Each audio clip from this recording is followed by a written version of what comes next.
That's nothing new to me. I'm going to go in there, he's an opponent, and I'm going to try to punch him in the head. Very nice. Prepared in Wisconsin this time, is that right? What was due to the change up and how did that all go? Well, opportunity just occurred to go train over there with Duke and with Ben Askren and a couple other high-level fighters, and it was dope, man. I got to get a lot of sparring in with a good southpaw for a season, and then I got to wrestle with Ben, got to work a lot of striking with Duke. It's just everything fell into place, and we went up there for 5 weeks. So I really missed my family. Well, that's what I was going to ask you about. Like, it seemed like the training was high level. With you being away from your family that long, it seems like a tough assignment. So, is this something that you would do again, or you're like, that was one, so we'll never do that again? Maybe again in the future, but not anytime soon. Definitely not this year again. You know, I missed my son's birthday, not only because of here, but because of, you know, I was in Wisconsin. So I miss my kids. Father's Day, I miss Father's Day. We almost left, me and my coach, we were like, yo, I'm done with this, we're going back. And then we were like, no. Prayed about it. God's like, no, you gotta stay out here and get your work done. So we stayed and we kept out there, and now I'm ready to get it done. Made the sacrifice. Obviously, Robbie, the legendary brawler. I mean, this seems like a fight on paper that could be an insane brawl, but there seems to be maybe a smart way to approach the fight as well. So, are you thinking about this as like, let's be tactical, or is it like, let's go do what everybody I think wants to see us do? You guys all know me, man. When I get in there, there's no telling what I'm gonna do. If the takedown might be there, I might take it. If not, we're standing and banging. You know, that's how it goes with me. I just keep going wherever the fight flows. Last thing for me, I mean, taking out a Hall of Famer. You said you fought some legends. Where do you see yourself moving forward with this? Is it other names like this? Do you want to keep facing legends like this, or are you talking about rankings, moving that sort of thing? Where do you see yourself?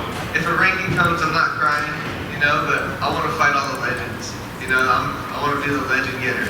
You know, not the legend killer. I just want to get in there with all of them. You know, who knows who's next?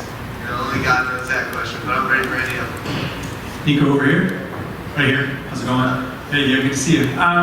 You mentioned training with Ben Askren and all that in Wisconsin. What was the connection there? Like, did you reach out to them? Did they reach out to you? How did that all come together? I had a buddy who trains over there. He's one of the coaches over there. He came out to Florida. I actually met him at like a semi-pro football team, or a semi-pro football game. And the kid, he was in the corner about 30 feet away, and he's like, "Yo, is that Niko Price?" And I happened to hear him. I was like, "Yeah, what's up, man?" And then from there on, he came to the gym, and then we talked. And he's like, "Yeah, I trained at Askren's over there." He talked to Ben, and then he goes, "I also trained at Duke's," and then talked to Duke, and just went out there for a couple weeks and got some sponsors to cover it up, to cover the pricing, and got it done.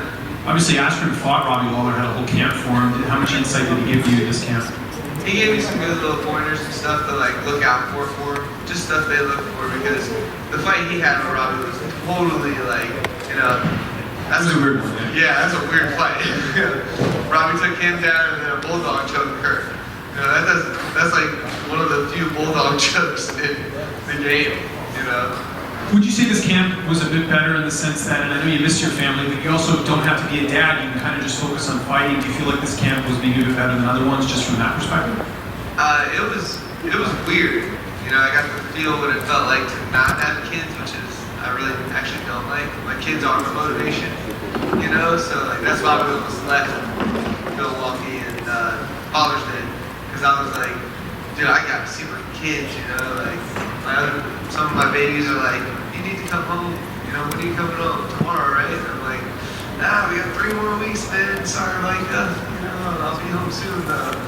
But yeah, it was weird to me actually being able to sleep at night. You know, normally I'm getting kicked by babies and kids all night, or someone cries, I gotta get up and run over there and just see what's happening because of the parent feeling like, oh God, something happened, get over there. But And I was just going to ask, does this change your corner at all as far as who will be in the cage with you on Saturday? no, I have my same corner. My only new corner would be my wrestling coach I'm bringing in this time. So he'll be in there with me. And just last one for me, are you surprised this fight's not on the main card with it being Robbie's retirement fight? I don't know. The whole entire card's stacked. You know, there's a lot of prospects coming up. There's a lot of great fighters on the card. So, you know, we fall where we fall. Simple as that. In the past, we've heard fighters when they've had to leave their families, like it being away from them for so long, it makes them kind of hate their opponent. Like you're the guy, you're the reason I'm not around. And are you a guy like that? Is that any moment in your mind like Robbie's the guy I have to do this with? No, I'm not like that at all. I saw Robbie at the hotel yesterday, and I walked over to him and shook his hand and was like, "What's up, legend?" You know, like, I got nothing against him. You know, I just know that this is my job. It's part of the business. And I chose to take this opportunity to go away and train 5 weeks at a new area where I'm not comfortable. You know, so I'm comfort builds greatness. I was just ready to get it done now. Kind of going off of your interaction with Robbie, he seems like a guy that a lot of fight, like, there's not many fighters that dislike Robbie Lawler. So I'm curious, like, do you have a favorite fight memory from Robbie? Like a favorite fight from watching? Yes, I do. The Roy McDonald fight is awesome. You know, that's just a fight of 2 warriors not quitting. And then Robbie screaming at someone with 3 lips. You know? So, honestly, that's probably one of the favorite. Just going off the back of that, do you have any other memories or any other words to say about Robbie and his career, perhaps? To me, he's a legend, man. He had the belt, defended the belt in spectacular fashion.